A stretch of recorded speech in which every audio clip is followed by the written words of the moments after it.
이제 두 분이 질문을 주셨는데, 사실은 뭐, 연관된 같은 질문이라고 생각이 됩니다. 함께 묶어서 답을 드리면, 이른바 386 정치인들, 지금 뭐 486이다, 뭐, 이제 50대에 들어가니까 586이다, 이런 얘기도 나오는데요. 이제 그분들도 실패했죠. 대부분 이제, 뭐 아닌 분도 있지만 전대협 의장, 맥기 의장 뭐 이런 분들이 많고 또 어느 대학 총학생회장 뭐 이제 이런 분들도 많고 한데요.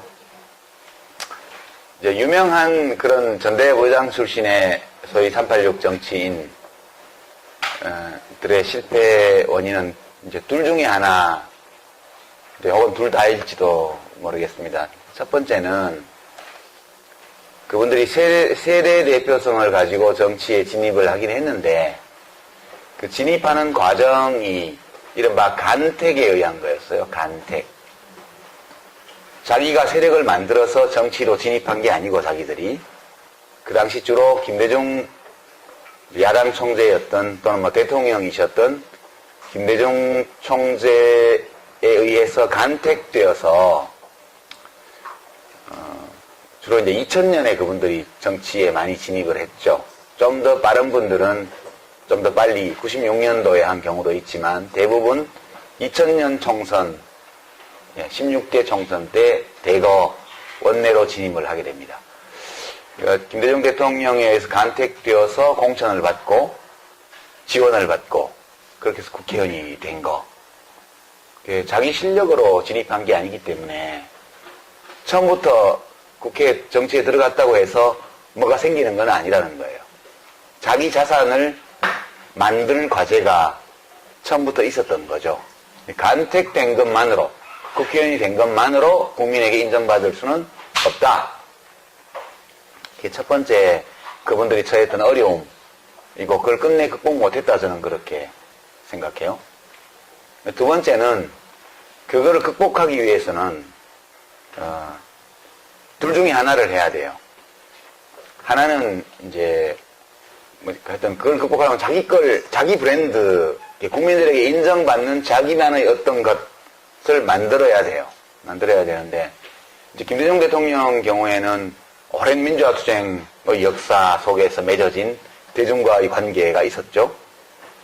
그리고 노무현 대통령의 경우에는 우리 정치를 멍들게 만들었던 지역구도에 대항해서 계속해서 투쟁하고 자기를 헌신했던 이제 그런 것들이 뭐 그것만은 아니지만 그거 있었죠. 그리고 이제 두 분 다 특징이 김대중 대통령은 굉장히 지적인 인물이었어요. 공부도 많이 하시고 책도 많이 읽으시고 그리고 보통 사람 눈높이에 맞추어서 자기의 역사 철학이나 정치 철학을 펼 수 있는 그런 일종의 기능적인 면에서요. 단순히 역사적 정통성, 정당성, 리더십 그런 것뿐만 아니라 정치를 꾸려나가는 그런 정치인으로서의 능력과 관련해서 철학이 있고 이론이 있고 자기 비전이 있는 사람이라는 인정을 또한 상당수의 국민들에게 받은 분이죠. 그건 좀 기능적인 측면이에요.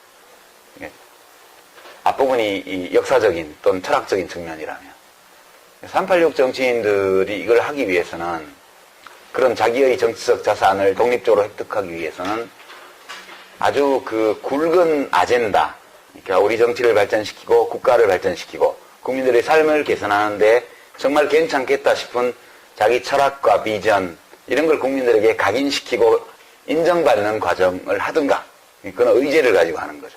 꾸준히 특별한 의제를 가지고 그게 뭐 복지가 되었던 노동이 되었던 뭐 무슨 평화가 되었던 어떤 걸 가지고 저 사람은 딴 건 몰라도 정치생활 내내 우리 역사, 우리 국가의 진로와 관련해서 중대한 아젠다, 의제를 가지고 지속적으로 해왔다. 그렇게 해서 인정을 받든가. 그게 뭔지는 잘 모르겠지만 일을 되게 잘해. 기능적으로 국가 운영과 관련해서 유능한 사람이야. 그래서 지금까지는 좀 큰 그림은 안 보이지만 저런 사람이 뭘 하면 일을 맡겨보면 발전해 나갈 거야. 라는 어떤 인정. 이걸 받았어야 돼요. 그걸 받았어야 자기 자산을 가지고 있는 정치 지도자로 성장할 수 있는데 둘 중 어느 것도 못한 것 같아요. 그러니까 큰 의제를 가지고 하지 못했기 때문에 계속 386 정치인, 뭐 전대현 몇 개 의장, 이게 꼬리표처럼 따라다니잖아요. 그게 떨어져야 되는 거거든요. 그 꼬리표를 못 댄 거죠, 끝까지. 그래서, 그래서 실패한 거라고 저는 봐요. 아직 젊으니까 앞으로 더 해볼 수 있겠지만, 저는 일단 실패한 것으로 봅니다. 그리고 왜 자기들끼리 못 뭉치느냐. 그렇지 않으면 자기들끼리 엄청 뭉쳐 다녔죠. 그러나 어떤 의제와 비전을 중심으로 뭉친 게 아니라 과거 연고를 중심으로 친서관계를 가지고 뭉쳤기 때문에 그거는 구정치인들이 친서관계로 뭉치던 거하고 질적으로 하등의 차이가 없는 거죠. 그렇게 되면서 뭐 어떤 사람은 낙선해서 사라지고 어떤 사람은 뭐 무슨 재판에 왔다 갔다 불려다니기도 하고 무죄 판결을 받기도 하고 유죄 판결을 받기도 하고 어쨌든 그렇게 돼버린 거라고 봐요. 저희 실패도 그와 맞물려 있는데요. 저는 이제 밖에서 세력을 규합해서 정치로 진입을 한 케이스죠. 저희 정치적 자산이 많지는 않았지만 처음부터 좀 가지고 정치에 진입을 했고요.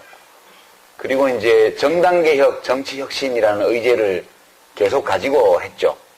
그래서 뭐 그것 때문에 이제 분열의 화신이다, 뭐 정당 브레이크다 이런 부정적인 평가를 많이 받았지만 저 사람이 우리 국가가 이제 우리들의 삶이 시민들의 삶이 더 훌륭해지려면 국가가 훌륭해야 된다. 국가가 훌륭하다고 해서 모든 시민의 삶이 훌륭한 건 아니지만 국가가 훌륭해야 훌륭한 시민들이 훌륭한 삶을 살 수 있는 거니까 국가가 훌륭하다는 것은 그 국가가 사람들 사이에 정의를 수립하는 국가라는 뜻이에요. 그리고 정의를 수립하기 위해서 모든 시민들의 요구에 대해서 소망에 대해서 한쪽으로 치우침이 없이 공평하게 시민들의 목소리에 귀를 기울이고 그들의 소망을 실현해주기 위해서 노력하는 국가가 훌륭한 국가죠. 국가를 그렇게 운영하려면 국가 운영을 맡은 사람들이 훌륭해야 돼요.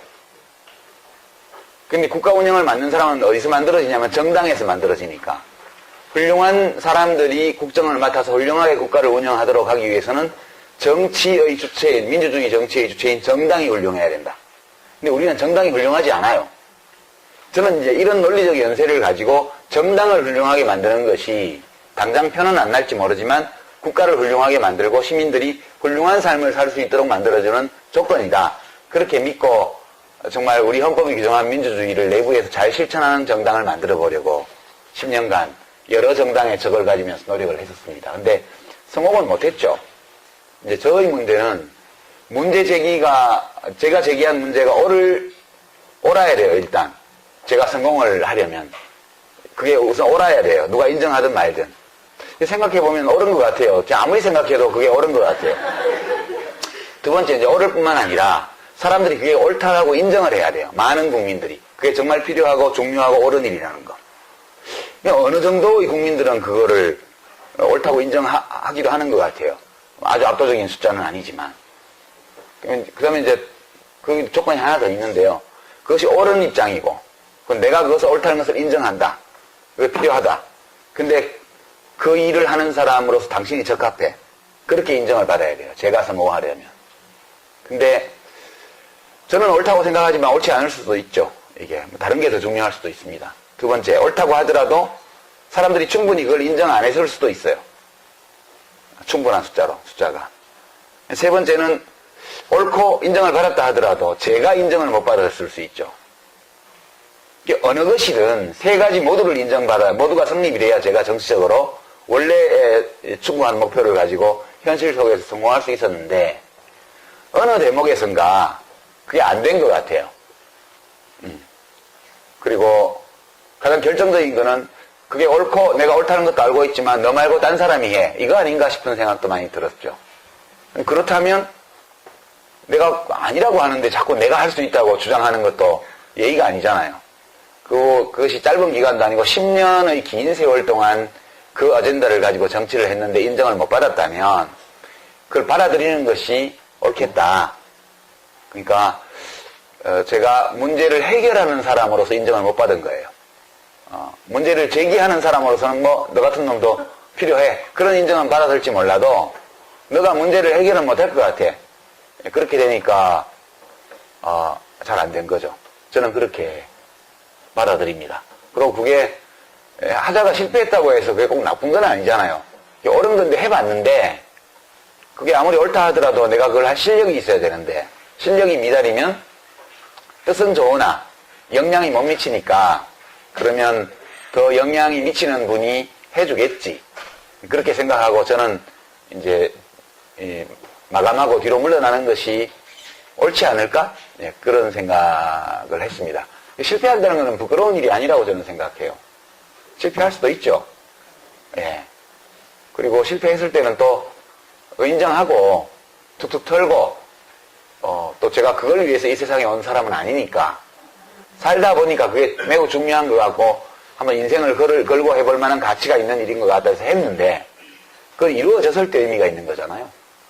근데 이루어지지 않았고 이루어질 가능성이 별로 안 보이고 그렇게 잘 안 된 이유 중에 나의 부족함이 중요한 원인으로 작용했다면 그러면 그거를 받아들이고 다른 삶을 찾아보는 것이 괜찮겠다. 왜냐하면 훌륭한 세상, 시민들이 훌륭한 삶을 살 수 있는 세상을 만드는 것이 길이 꼭 정치만 있는 것은 아니기 때문에 저는 그렇게 생각하고 실패를 인정을 했습니다. 하고 나니까 되게 후련하더라고요.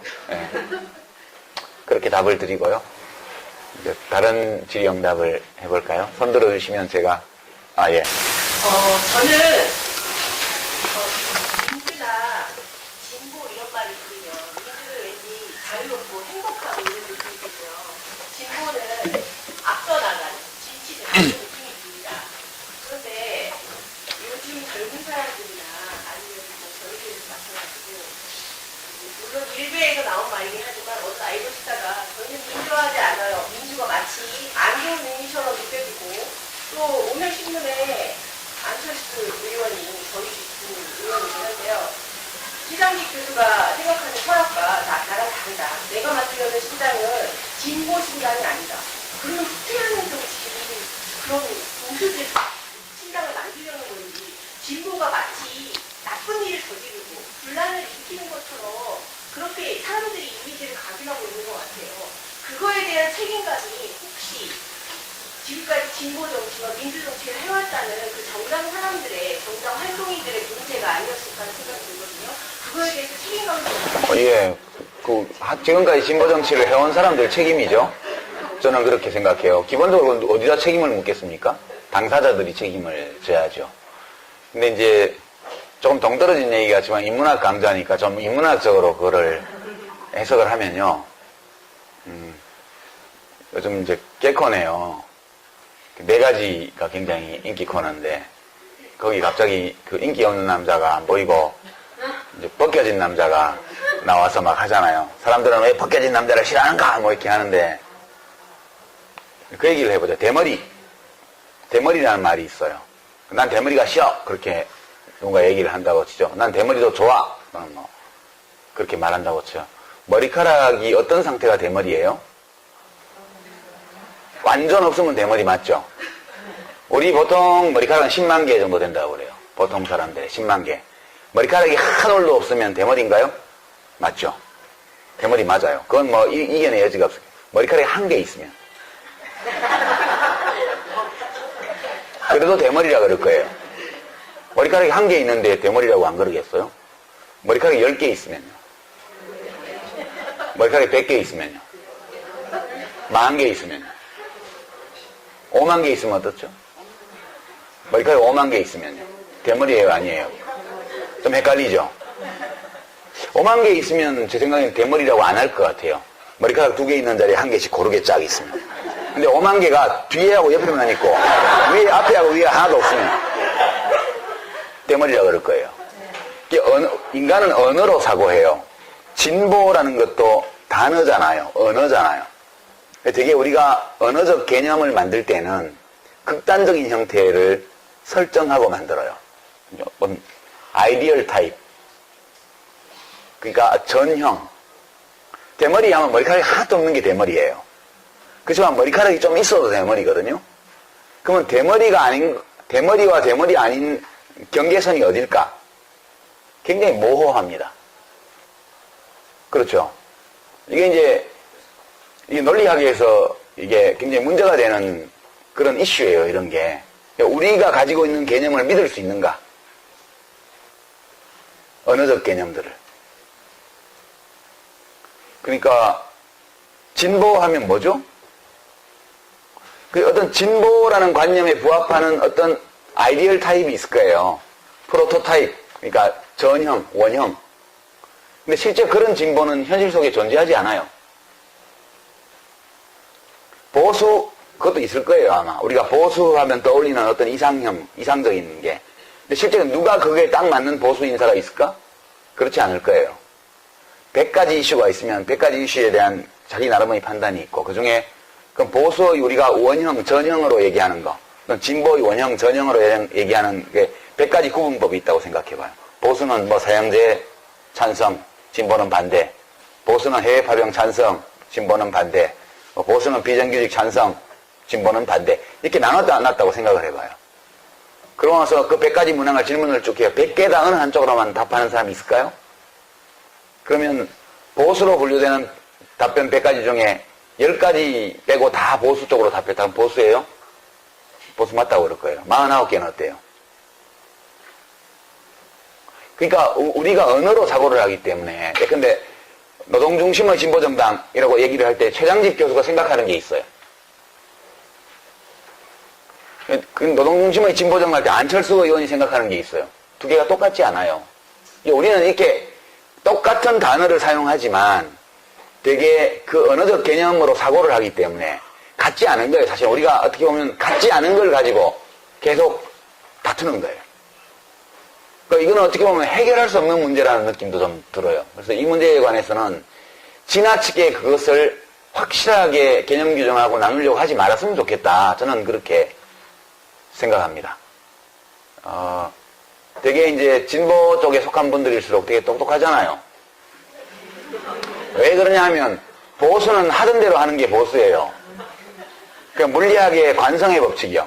머무르고 있는 것은, 멈추어 있는 것은 계속 멈추어 있으려 하고, 어느 방향으로 움직이는 것은 계속 그 방향으로 움직이려고 한다. 이게 관성의 법칙이잖아요.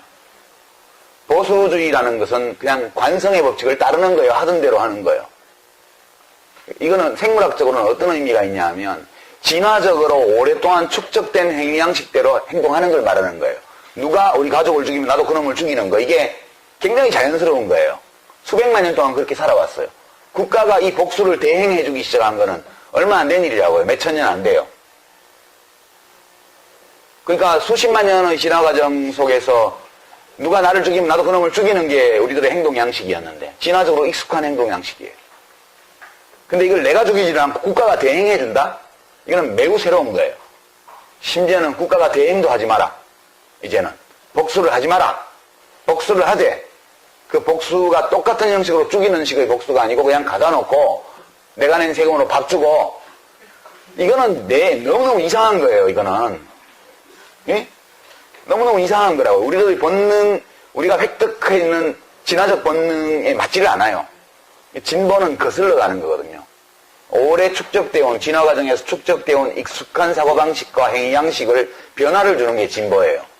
그 진보는 관성의 법칙을 이겨내려면, 멈추고 있는 것을 움직이게 하려면, 이 방향으로 움직이는 것을 멈추게 하려면, 또는 이 방향으로 움직이는 것을 방향을 틀게 하려면 뭔가 작용을 가해야 되고, 작용을 가하기 위해서는 작용을 가하기 위한 목표가 있어야 돼요. 우리들의 생각 속에. 진보는 똑똑하다고요. 보수는 별로 생각할 필요가 없어요. 그냥 기분대로 하면 돼요. 그러니까 이렇게 되다 보니까 진보 쪽은 되게 까다롭다고요. 소고기 등급 심사하듯이 1등급 소고기, 2등급 소고기 하듯이 명품 진보, 짝퉁 진보 이렇게 나누려고 그러고. 근데 우리는 진보를 위해서 태어난 사람들이 아니잖아요. 우리가 어떤 문제에 대해 생각할 때 이것이 옳으냐, 옳지 않으냐 그렇게 판단하는 게 맞죠. 이게 보수냐, 진보냐. 보수는 어때요? 내 마음속에 그게 옳다고 생각되면 좋은 거죠. 보수, 진보를 위해서 우리가 존재하는 게 아니고 우리들의 좋은 삶을 위해서 보수도 있고 진보도 있는 거라고요. 어떤 잣대를 댈 때 진보가 하는 거면 옳고 보수가 하는 거면 틀렸다 이거 아니라고 봐요. 우리들 각자는 옳고 그름에 대한 윤리적 직관을 가지고 있다고요. 근데 어디 노동조합에서, 큰 회사 노동조합에서 무슨 장기근속하고 퇴직한 자녀에게 신입사원 선발할 때 가산점을 준다. 이거에 진보 보수를 댈 이유가 있어요? 그냥 그건 들으면 기분이 나쁘잖아요. 우리들의 직관이 그건 옳지 않아라고 말을 해요. 이 윤리적 직관은 문명이 준 게 아니에요. 평등, 정의, 자유에 대한 윤리적 직관이라는 것은 우리가 생물학적으로 획득한 본능이라고요. 3살짜리 애들도 다른 애들은 사과를 2개 주고 자기를 1개를 주고 화를 내요. 식탁에서 다른 애들은 등받이 있는 의자를 주고 자기는 등받이 없는 나무 의자를 주면 화를 낸다고요. 그게 어디서 왔느냐? 평등에 대한, 그러니까 이유 없는 차별에 대한 분노, 이런 것들은 우리가 획득한 자연적 본능이에요. 이게 되게 그런 종류의, 그러니까 똑같이 자동차 타이어를 문짝을 조립하는데 왼쪽 문짝 조립하는 정규직은 6천만 원 주고 1년에 오른쪽 문짝 조립하는 비정규직 사내 하청은 3천만 원 준다. 그 얘기를 듣는 순간 기분이 나쁘다고요.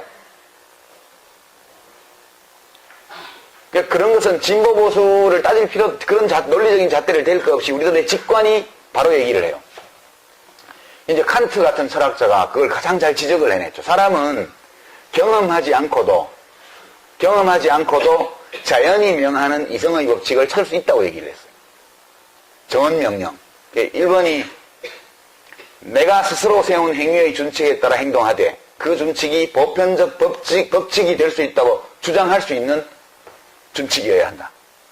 그런 거죠. 2번째는 나 자신이든 타인이든 사람을 언제나 한결같이 목적으로 대하라. 수단으로 삼지 말라는 거예요.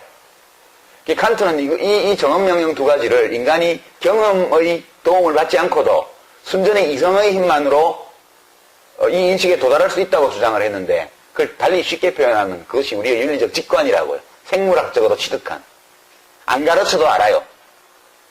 그걸 칸트는 되게 어렵게 얘기해놨고 저 그 책을 읽으면서 이 얘기를 하는데 왜 시간과 공간에 대한 개념 규정부터 하지? 그래갖고 막 700페이지, 800페이지가 나가야 그 얘기가 나와요. 칸트는 대단한 천재니까 그런 거고 우리 같은 범인들은 그냥 그렇게 생각하면 돼요. 옳고 그러면 그냥 알 수 있다. 대부분의 경우에. 그러니까 저는 기자분들이 그렇게 그냥 뭐 말에 좀 차이가 나면 그거 가지고 막 진짜 깍두기 한 접시 나오면 한정식 한 상을 차리는 식으로 기사들을 쓰잖아요. 그런 것들이 인간 사회를 어지럽게 만드는 원인이다. 그리고 이제 특히 진보주의를 좋아하는 분들일수록 그게 강해요. 자꾸 쪼개보려는 거예요. 공통점을 찾기보다는 차이를 찾으려고 그러죠. 그 분위기로 가면 안철수 신당도 잘 안 될 거라고 저는 생각하죠. 그게 뭐 중요한가요, 그게? 그렇게? 네. 이 시대에 옳지 않은 것이 많다면, 우리 생각에. 그러면 그 옳지 않은 것들을 바로잡고 옳은 것으로 가려는 그런 의제, 이슈, 정책, 그리고 그 옳은 것들을 할 수 있을 것으로 여기는 자격을 가진 사람들을 불러 모으고 그렇게 해서 정당을 하면 그냥 되는 거죠. 예. 근데 이게 정답인데 인간은 정답을 알아도 그 정답대로 하기에는 너무나 문제가 많은 존재이기 때문에 잘 되진 않겠죠. 인간 그 자체가 문제라는 거죠. 예. 그렇게 좀 애둘러서 답변을 드립니다. 예. 아니, 제가 정부의 입장으로, 수학의 입장으로 좀 보는데요. 요즘 이제 복지가 가득잖아요. 그러니까 예전에는 복지 얘기가 무조건 빨갱이로 몰리다가, 요즘 이제 박근혜 대통령까지도 복지, 경제민주화 얘기를 하고 있거든요. 근데 어쨌든 보건복지부 장관을 하셨는데요. 이 시간에 그냥 제가 보건복지부 장관 때, 하신 여러 가지 일들에 대한 깔때기를 좀 하실 시간도 좀 드리고 싶고요. 오해도 많은 것 같아요. 영리병원 이런 부분에서 계속 이신희 작가님께서 하신 것으로 사람들이 얘기도 많이 하고 그러는데 어쨌든 복지에 대한 얘기를 좀 한번 보건복지부 장관 시절 얘기를 한번 해보세요. 아니 뭐 깔때기는 할 생각이 별로 없고요. 그냥 한 사례를 가지고 얘기를 하죠. 이제 우리들의 삶과 관련해서 복지라는 이슈가 어떤 문제, 어떤 좋은 점, 어떤 왜곡 또는 어떤 옳지 않은 것들을 일으킬 수 있는지 좀 얘기를 할 필요가 있는 것 같아요. 이게 철학적으로 보면 정말 많은 이슈거리를 내포하고 있는 건데요. 두 가지 예를 들어보죠. 제가 이제 의료급여를 손을 댔다가 이제 이 진보적 그 보건 분야의 진보적 시민단체들한테 엄청 욕을 먹었어요. 그러니까 어떤 욕을 먹었냐면 가난한 사람을 등쳐가지고 세금을 절약하려고 그런다 이런 식의 것이요. 이제 우리 의료급여 제도라는 거는 기초생활보장 대상자들에게 한 20몇 가지 혜택을 선정이 되면 확 주거든요. 주는데 그 중에 하나가 의료급여예요. 일종 의료급여는 무료거든요. 완전히. 이제 제가 그 제도를 보면서 들었던 의문이 이 돈이 없어서 치료를 못 받는 사람이 있어서는 안 된다. 이거 제 공감해요. 생명은 귀중한 것이기 때문에. 근데 그에 공감은 하는데 보통 사람들은 다 20%, 30%의 본인 부담금을 낼 뿐만 아니라 건강보험료도 내잖아요. 자기 소득의 한 6%를. 근데 그 내는 사람들 중에도 굉장히 본인 부담금이 버거워서 병원 가는 걸 꺼리는 사람들이 있어요. 또는 병원에 안 가야 된다고 생각을 하고 몹시 건강을 챙기는 건강한 생활 습관을 가지려고 노력하는 사람들이 있어요. 그 사람들은 뭐지?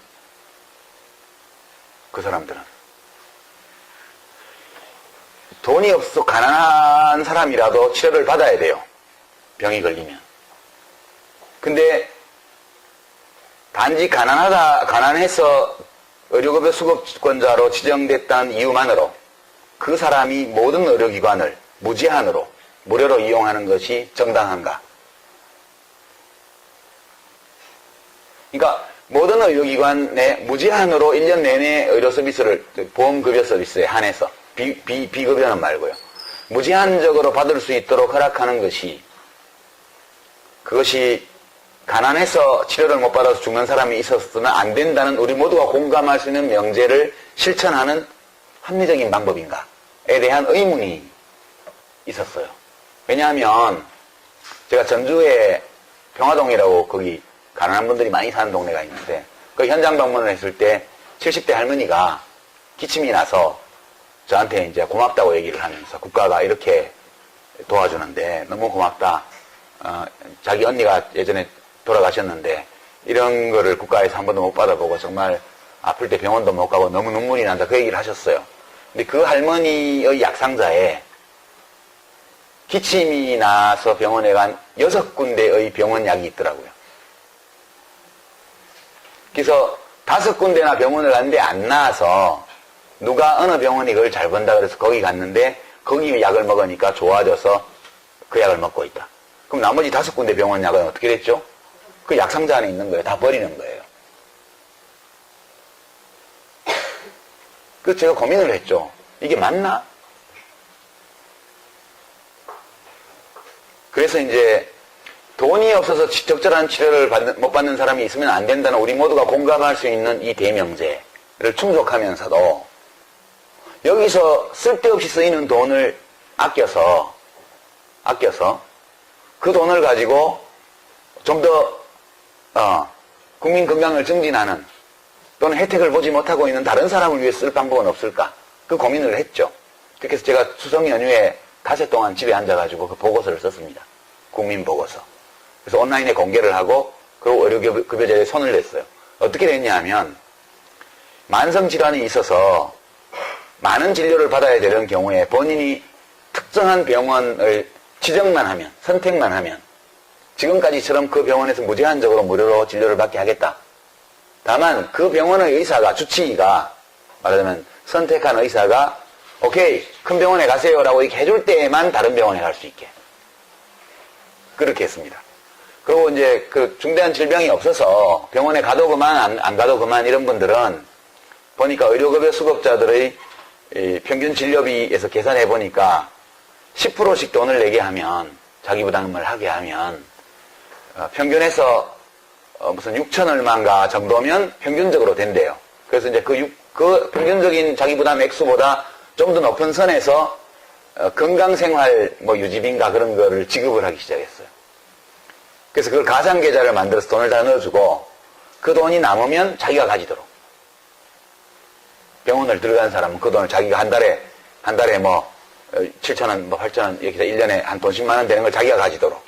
근데 병원에 한 번도 안 간 사람은. 근데 본인 부담금을 내고 가면 아무 병원이나 갈 수 있게. 그래서 뭐 병원에 한 번 가면 1,000원, 약국에 한 번 가면 500원인가 뭐 그렇게 해줬어요. 그래서 왜 그러냐면 연간 예산 증가율이 20%가 넘었습니다.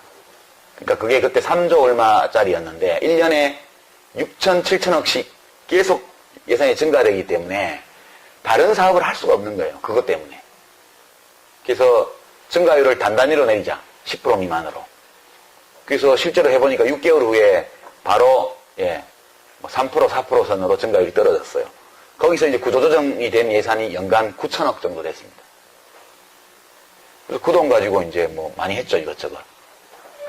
그 돈 가지고 뭐 임산부, 뭐 필수검사 이런 것도 하고, 뭐 5세 이하 아동들 입원 진료 무료화하는 것도 하고, 뭐 이것저것 많이 했어요.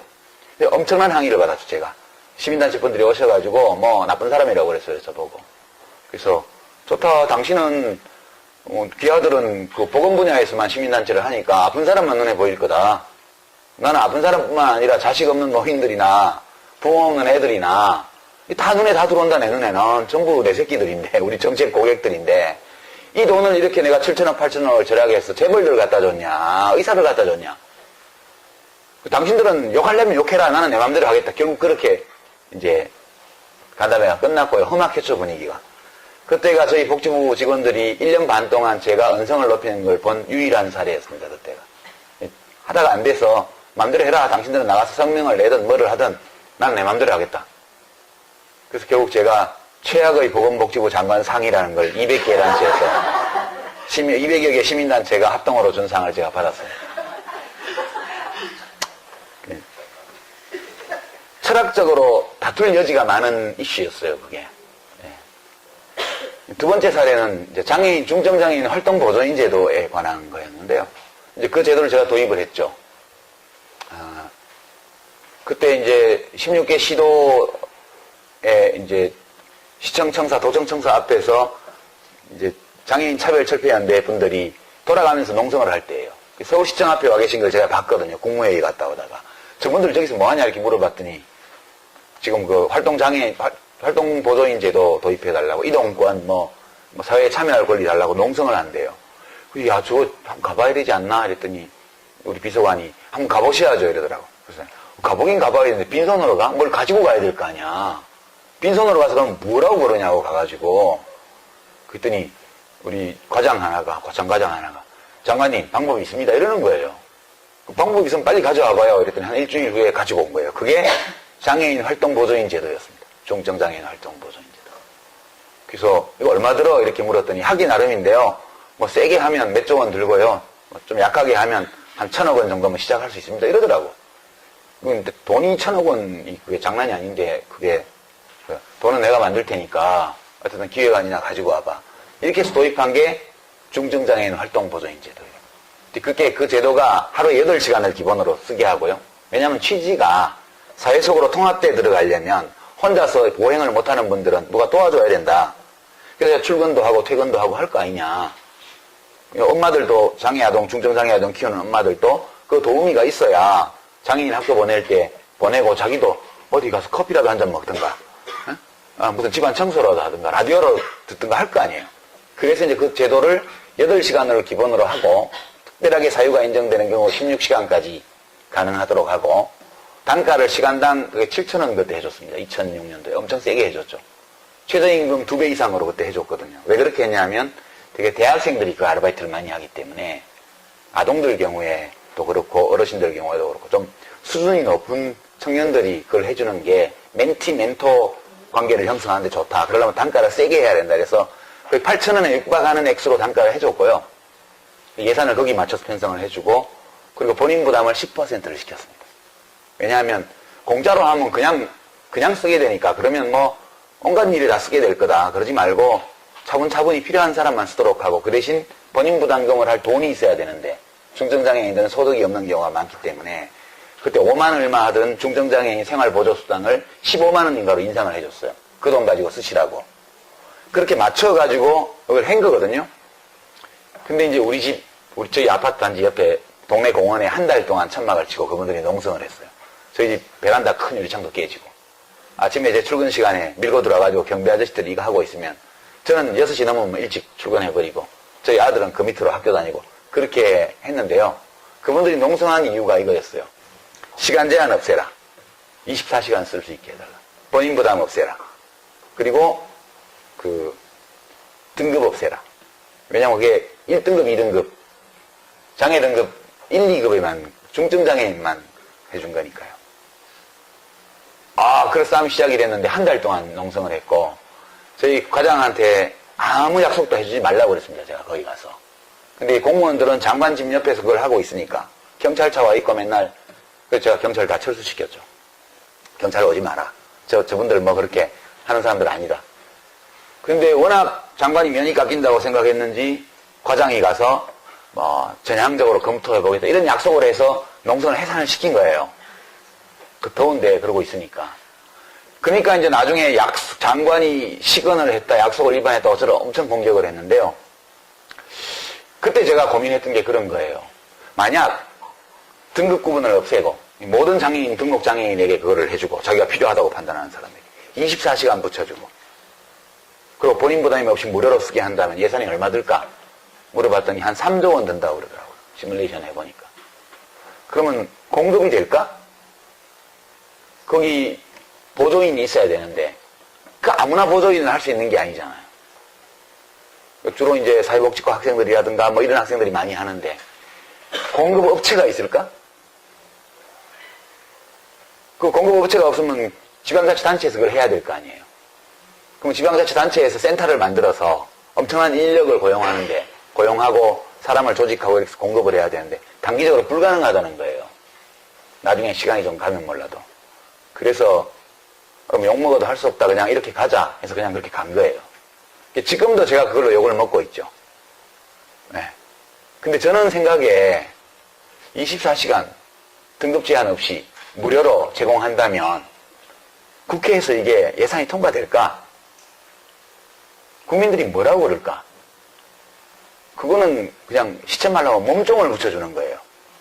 그럼 우리가 장애인들, 활동이 혼자서 어려운 장애인들을 도와야 된다는 명제에는 모두가 찬성하지만 개인 비서처럼 24시간 1년 365일 평생 그렇게 누구를 붙여주고 그걸 100% 세금으로 그냥 한다. 이럴 경우에 이 방안을 실현하기 위한 예산이 국회를 통과할 수 있을까? 이런 고민을 했던 거죠. 국회 통과는 차치하고라도 그것이 옳은 일일까? 에 대한 고민이 있었어요. 복지라는 건 그런 건데요. 저는 이제 삶에 대한 책임은 내 자신에게 있다고 생각해요. 늘. 환경이 아무리 나쁘고 제도가 아무리 잘못되어도 삶에 대한 근원적인 책임은 나에게 있다. 그리고 주관적으로는 그렇게 생각해야 맞고 그러나 객관적으로 보면 그 사람에게 책임이 다 있지 않은 경우가 무지 많아요. 따라서 국가와 사회에도 책임이 있죠. 그 사람이 자기 힘으로만 극복하기 어려운 조건에 처해 있을 때 그것을 자신의 힘으로 어느 정도 극복 가능한 수준까지 사회나 국가가 해줘야 된다. 그거를. 그렇게 저는 인정을 해요. 그렇게 되면 자기 자신과 국가가 책임을 나눠지는 거죠. 언제나 국가의 지원은 독립적으로 살아가고자 하는 자구적인 삶에 대한 지원이어야 한다. 저는 그렇게 생각합니다. 모든 것을 다 국가가 책임진다. 저는 반대예요. 저는 싫어요. 그게. 왜 국가가 내 모든 걸 책임지는데 뭐 때문에 국가가 그걸 책임져야 돼요. 나는 국가가 해준다고 해도 싫어요. 내 인생은 내가 산다. 이렇게 생각하는 거지. 그래서 삶에는 공동체와 그 개인이 책임을 공유해야 된다고 저는 보는 거예요. 기본은 자기 자신이고 그리고 그 사람의 상황과 그 사람이 처한 조건에 따라서 필요한 만큼 사회와 국가가 개입해서 같이 책임을 져줘야 된다. 이것이 바람직한 복지 시스템이다. 이렇게 생각하고요. 되게 우파들은 전통적으로 보수는 자기 책임이지 이걸 되게 강조하고요. 왜냐하면 그렇게 살아왔거든. 수백만 년 동안. 자기 자신과 가족들이 책임지고 살아왔어요. 진보 좌파들은 국가가 책임져야 된다. 뭐든지. 요람에서 무덤까지. 저는 싫어요. 요람에서 무덤까지. 무덤 만들고 싶지도 않아. 그러니까 좋은 것은 그 양극단 어느 중간에 있는 거겠죠. 그게 무게중심이 어디까지 가야 될지는 사람들의 생각이 달린 거예요. 근데 우리가 진보 보수하면 되게 이념형을 많이 생각하기 때문에 최대한의 국가 책임, 이게 진보의 전유물인 것처럼, 주장인 것처럼 보이고, 최대한의 개인 책임, 이게 보수의 전유물인 것처럼 보이는데, 박근혜 대통령이 거기서 좀 벗어났단 말이에요. 국가도 책임이 있어. 이렇게 왔고. 근데 그게 그만큼 진전된 거죠. 그럼 진보는 계속 그러면 이념형을 고집하는 걸로 갈 거냐? 저는 그건 아니라고 보는 거죠. 사람들이요, 적당하다고 생각하는 게 있는 것 같아요. 그게 논리적인 게 아니고 직관적인 거예요. 예를 들어 여러분들 고용보험, 건강보험, 국민연금 다 반씩 내죠, 직장인들은. 사용자가 반 내고 자기가 반 내잖아요. 그쵸? 왜 반일까요? 왜 50대 50으로 낼까요? 모든 나라들이 50대 50이에요. 거의 모든 나라들이. 거기에 어떤 이론적 근거가 있을까요? 철학적 근거가 있을까요? 제가 독일에서 보건경제학 수업을 들을 때 세미나 하다가 이 질문이 나왔습니다. 제가 질문을 했어요. 비스마르크가 최초의 사회보험을, 인류 역사상 최초의 국가사회보험을 도입할 때 그 사람은 엄청난 독재자 아니에요. 박정희 대통령이 완전히 숭앙하던 인물이에요. 비스마르크. 철혈제상, 전쟁, 독재, 부국강병 그걸 했던 사람이에요. 그 사람이 인류 역사상 최초의 국가사회보험을 도입했어요. 그때 반반으로 했대요. 반반으로. 그래서 제가 질문했더니 교수도 가만 생각하더니 그거 잘 모르겠는데 알아보고 다음 시간에 얘기해 줄게. 그러고 갔어요. 그 다음 주에 왔는데 아무리 찾아봐도 50대 50으로 된 정당하다는 이론서나 이런 거 아무것도 없대요. 논문도 없고. 왜 50대 50으로 됐어? 그러니까 야 이거 노동자들 보고 다 내라 그러면 그리고 사용자도 좀 내야지. 얼마씩 낼까? 각하 반반씩 내는 게 어떻겠습니까? 그래 그게 좋겠네. 그래가지고 반반씩 냈다는 거예요.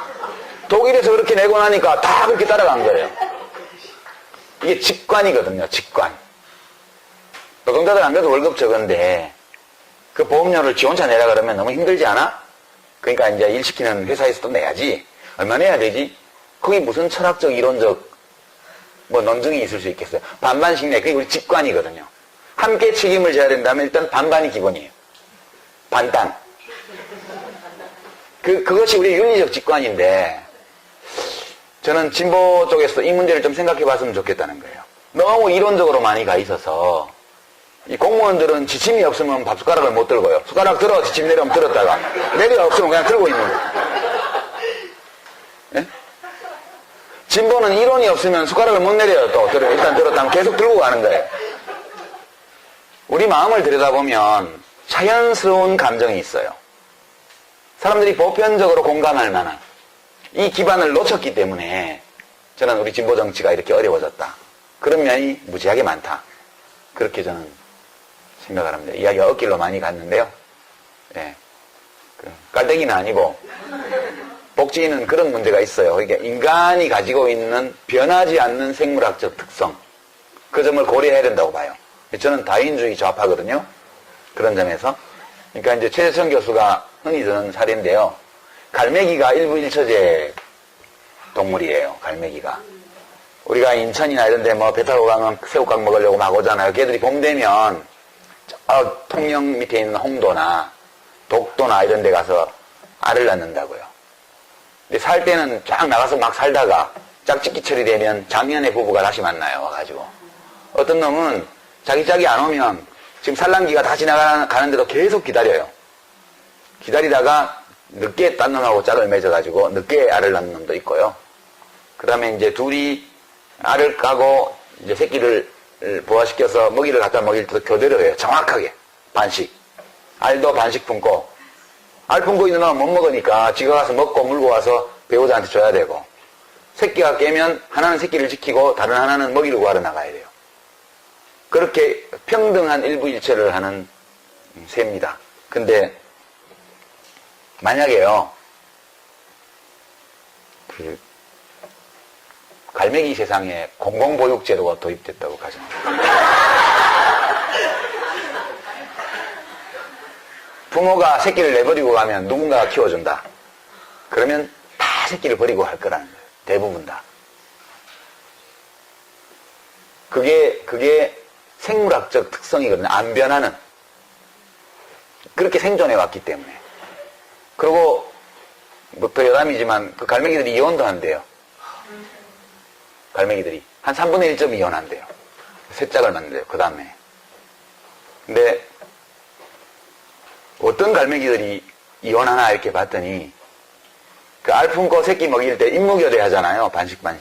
그때 임무교대 시간이 오래 걸리는 커플들이 헤어진대요. 그 알품고 있으면 가만히 있으면 교대해야 될 시간인데 교대 안 해주면 막 꽉꽉꽉꽉꽉꽉 끓이면서 다닌다는 거 옆에. 그럼 마지못해 또 이놈이 일어나가지고 이제 또 나가면 진 또 알품고 있으면 편하잖아요. 나가면 천적도 만날 수 있고 고달픈데.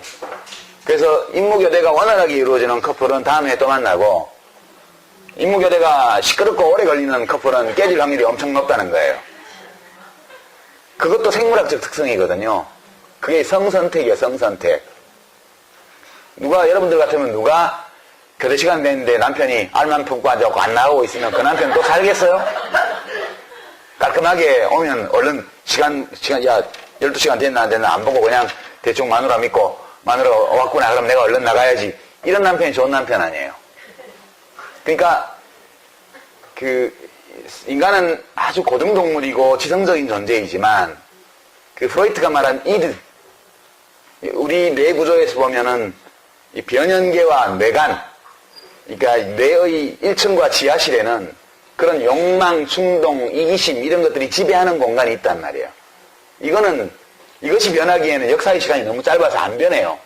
복지정책을 할 때에도 그 점을 염두에 둬야 된다고 저는 보는 거예요. 그러니까 의료급여를 무제한적으로 풀어놓으면 사람들이 그 나쁜 게 아니에요. 그 사람 입장에서 보게 되면 병원을 계속 다니는 게 합리적이에요. 무제하게. 그 사람이 특별히 나빠서 그런 게 아니고. 그런 제가 다윈주의 좌파로서 가지고 있는 생각의 특성이 제가 장관을 할 때 그 정책들에 반영이 됐어요. 약간 불신하는 거죠. 사람을 어떻게 보면. 그 어떤 공무원은 저보고 장관님은 사람을 약간 불신하는 것 같아요. 그렇게 얘기를 하더라고요. 불신해. 사람을 신뢰한다는 것은 그냥 사람들이 다 훌륭하게 행동할 것이다. 이렇게 믿는 것이 사람을 신뢰하는 게 아니야. 사람을 신뢰한다는 것은 조건이 잘 만들어지면 훌륭한 행동을 할 수 있는 존재다. 이렇게 믿는 것이 사람을 신뢰하는 것이지 무작정 사람을 신뢰하지는 않아 나는. 그렇게 얘기를 하곤 했습니다. 인문학 시간이니까요. 인문학적으로 깔때기를 드렸습니다.